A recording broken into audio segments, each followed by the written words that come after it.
उपन्यास के पाठकों को सादर नमस्कार।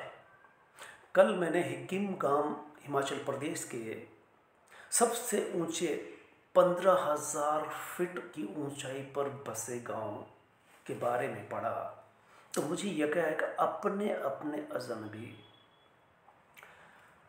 अज्ञेय का उपन्यास याद हुआ है, जिसके दो महिला पात्र, एक युवा और एक बुजुर्ग महिला जो मुख्य पात्र है, याद हो आती है।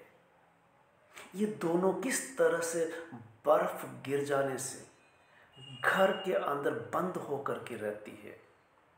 हिक्किम गांव हिमाचल प्रदेश का जो भीषण बर्फबारी में दब जाता है और 6 महीने पूरा गांव 10 से 22 फीट की बर्फ गिरती है और उसमें दफन होकर के रहता है। किस तरह का जीवन होगा हिक्किम गांव का, हिमाचल प्रदेश का यह ऐसा गांव जो किस तरह से खाना पीना करता है, किस तरह से जीवन गुजर बसर करता है, ये पढ़ कर के मुझे अपने अपने अजनबी अज्ञेय का इसलिए याद हो आता है कि मैं इस छोटे से लघु उपन्यास, मुश्किल से 70 पेज का उपन्यास है, जिसे हम 3-4 घंटे में पढ़ सकते हैं। ये उपन्यास न केवल कहानी के कारण, कथ्य के कारण हमें रोचक लगता है, बल्कि बर्फ में दब करके जीने वाले दो महिला पात्र का जीवन, दैनंदिन जीवन किस तरह का होता है, ये रोचकता पाठक को जोड़े रहती है और ये जानने की जिज्ञासा रहती है कि ये क्या करते हैं दिन भर, कैसे खाते पीते हैं, क्या बातें करते हैं। दिन भर एक ही जगह रहना, ठंड में ठिठुर करके रजाई में सो जाना, जहाँ दिन का और रात का पता ना हो, क्योंकि चूंकि बर्फ जो ऊपर थी, वो बर्फ का पहाड़ उनके घर पर के आकर के इस तरह से दफन कर देता है घर को। ये कहानी उपन्यास की जब हिक्किम गांव हिमाचल प्रदेश का जो 15,000 फीट की ऊंचाई पर बसा है, यहाँ लोग कैसे खाना पीना करते हैं, 6 माह तक दुनिया से कट करके रहते हैं, इसके बारे में जान सकते हैं। कहते हैं कि इन लोगों की जिंदा दिली और जमीन से इनका प्यार इनको इस जगह से जोड़े रहता है, चाहे बर्फ में दफन होकर के रहे, -10 से 22 डिग्री के टेम्परेचर में रहें। कैसे जीते हैं ये लोग, क्या करते हैं एक ही घर के अंदर, कैसा होगा जीवन इनका, ये एक रोचक विषय अपने अपने अजनबी में जो झलक दिखाई देती है इस गांव में। मुझे लगता है कि अज्ञेय ने भी कुछ इसी तरह का हिक्किम गांव जैसा देखा होगा, सुना होगा, इसके बाद अपने अपने अजनबी उपन्यास बना होगा। लाहौल स्पीति का सबसे ऊंचा गांव कहलाता है। 5-8 बर्फ फीट इनके ऊपर, इनके घरों के ऊपर गिर जाती है, ये दफन हो जाते हैं, ठीक अपने अपने अजनबी की सेल्मा और योके की तरह। जो कहते हैं कि ये ज्यादा पीते हैं, आधा खाते हैं। कहने कम से कम इसलिए खाते हैं कि 6 महीने का राशन होता है, उसको 6 महीने तक चलाना होता है। अगर ज़्यादा खाएंगे, ज़्यादा खाने से बीमार भी हो सकते हैं, तो ज़्यादा पीना कम खाना, ये बीमारी से लड़ने का इनका तरीका है। और अगर बीमारी पड़ गई तो क्या होगा, इसके बारे में बाद में आते हैं। यहाँ कुल मिला के इसी ऊंचाई पर 3 गांव कहलाते हैं। हिक्किम गांव के अलावा दूसरा तीसरा गांव है कामी का लांगशा। ये तीनों गांव की आबादी कुल मिलाकर के 437 है और हिक्किम गांव की 157 है। नवंबर से अप्रैल तक बर्फ में दफन होकर के जीते हैं, उसी में उठते बैठते खाते पीते, हांगते मूतते, गर्म करके पानी पीते, और ये अपनी सारी तैयारी सितंबर अक्टूबर माह में कर लेते हैं, खाने पीने को जुटा लेते हैं। क्या खाना है इनका मुख्य? भेड़ का मांस इकट्ठा करके रखते हैं। हम फ्रीज में रख करके किसी खाद्य पदार्थ को 2-4 दिन चला सकते हैं। ये पूरे मांस को काट करके केवल घर में रखते हैं, और फ्रीजर से भी ज़्यादा ठंडा रहने के कारण मांस ताज़ा बना रहता है। उसी मांस का, गेहूं का ये इस्तेमाल करते हैं। डाइट प्लान भी इनका निश्चित होता है, 1000 कैलोरी खा सके इतना ये खाते हैं, ताकि शरीर चलता रहे। क्योंकि बाहर नहीं निकलते, काम नहीं करते, एक्सरसाइज हल्की फुल्की करते होंगे कमरे के अंदर, सो 1000 कैलोरी से इनका काम चल जाता है। घर को किस तरह से ऐसे ठंडे वक्त में गर्म बनाए रखते हैं, तो इसके लिए गधे की लीद काम आती है। हमारे गाय भैंस का गोबर काम आता है, तो वहाँ गधे की लीद कितनी उपयोगी है। इसलिए कहते हैं कि हर व्यक्ति अपने स्थान विशेष की आबो हवा में जीता है। सिक्किम के लोग भी इनका खास पशु जानवर, पालतू गधा, भेड़ें जिनका मांस ये रखते हैं, वो गधे की लीद का इस्तेमाल करते हैं घर को गर्म करने के लिए। दीवालों को गधे की लीद से पुताई लिपाई करके और गधे की लीद को सुखा करके जला करके आबो हवा को गर्म रख पाते हैं। इस तरह से इनके जीवन में भेड़ का मांस, गधे की लीद कितनी उपयोगी है। और वो बर्फ जो आसपास है उसी को खुर्च करके गर्म करके पानी पीते हैं, या कोई भी गर्म पेय पी लिया जाता है। यहाँ का जीवन यापन के बारे में हल्का हल्का अंदाजा लग गया होगा कि स्कूलों का क्या होगा।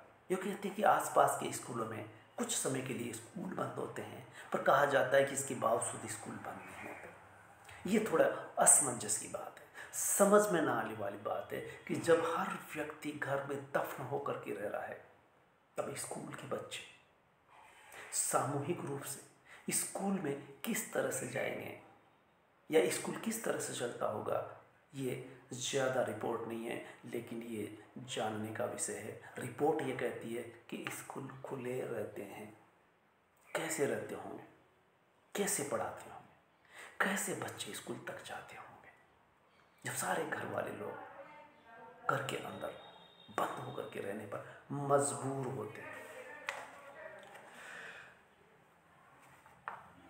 कहते हैं कि यहाँ कुल मिला के सिक्किम गांव में 14 बच्चे हैं और 23 बुजुर्ग हैं, 60 पार के। ये जनसंख्या की बाकी बचे स्त्री पुरुष कुल मिलाकर के 157 की आबादी वाला ये गांव मंगोलाइट कहलाता है। और मंगोलाइट मानव समूह से होने के कारण ये सर्दियां बर्दाश्त कर सकते हैं, बर्फ में रह सकते हैं। यही कारण है कि ये बर्फबारी जब होती है तो गांव छोड़ करके नहीं जाते, जगह नहीं छोड़ते, इसलिए इनको जिंदा दिल कहा जाता है। ये जगह से मोहब्बत करते हैं, उसी घर से, उस जगह से, उस भूगोल से, कि उस भूगोल को ये छोड़ना पसंद नहीं करते। अगर कोई बीमार हो गया तो इनको कुल मिला के 30 घर है, गिनती के 30 घर। अगर कोई बीमार हो गया तो उसका सहयोग के लिए 300 घर के लोग मदद के लिए तैयार रहते हैं, उसका सहयोग करते हैं। और अगर ज़्यादा ही बीमार हो गए तो वहाँ से जो दूर कस्बा है वहाँ जाना बड़ा मुश्किल है।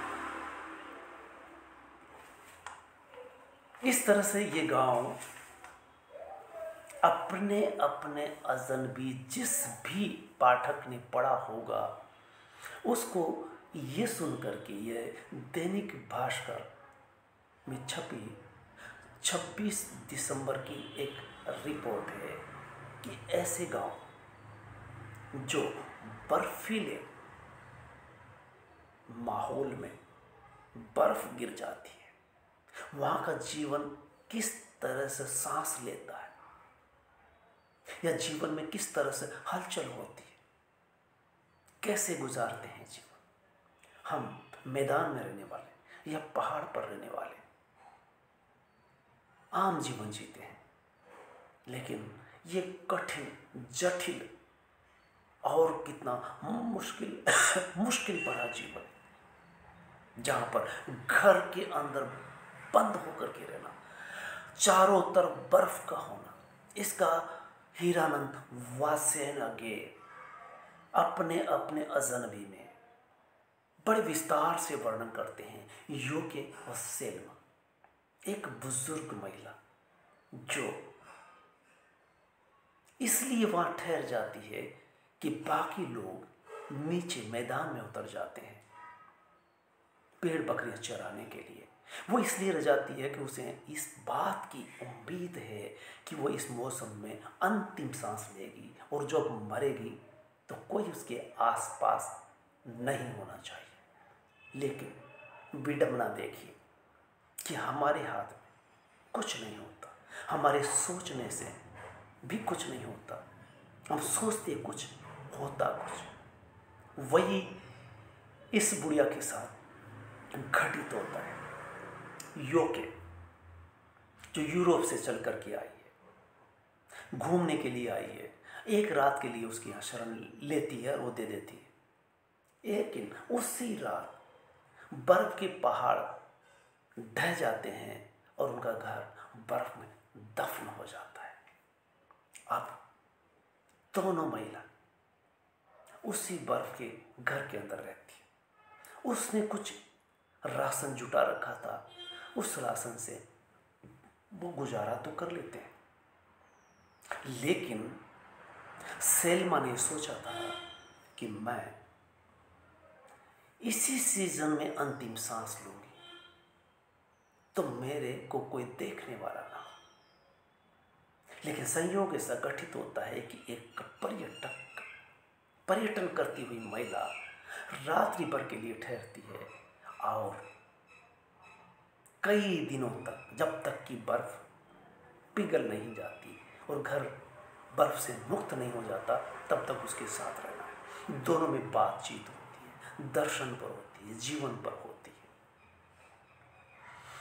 कई बार ऐसा लगता है योके को कि बुढ़िया कुछ ज्यादा ही बोल रही है, और कई बार ऐसा लगता है कहीं मर तो नहीं गई, सांस ले रही है या नहीं। तो उसके पास वो पहुंचती है और नाक पर हाथ लगा देती है कि सांस आ रही है या नहीं। इस तरह से योके और सेल्मा का व्यवहार, बातचीत के विषय और किस तरह से सुबह होती है, किस तरह से शाम होती है, इसका अंदाजा लगाना बड़ा मुश्किल है। सेल्मा बुढ़िया है तो उसको नींद कम आती है। कई बार वो गीत गाती है और गीत में ऐसा लगता है युवती को कि जैसे वो रो रही है, गा नहीं रही। इस तरह से दोनों में कोई पूर्व परिचित नहीं, दोनों कतई जानकार नहीं। दूसरे देश की वो महिला और उस महिला के साथ रहने पर मजबूर होती है। और जो घर की मालकिन है उसने ये सोचा था कि मेरे घर वाले सब चले गए, अब मैं आराम से अंतिम सांस लूँ। ये किस तरह का चिंतन, किस तरह की सोच है कि मरने के लिए भी अकेला होना जरूरी है। जब यूँ कहते हैं कि संभोग और खाना अकेले में होता है, उसमें दूसरे की जरूरत नहीं, तीसरे की जरूरत नहीं।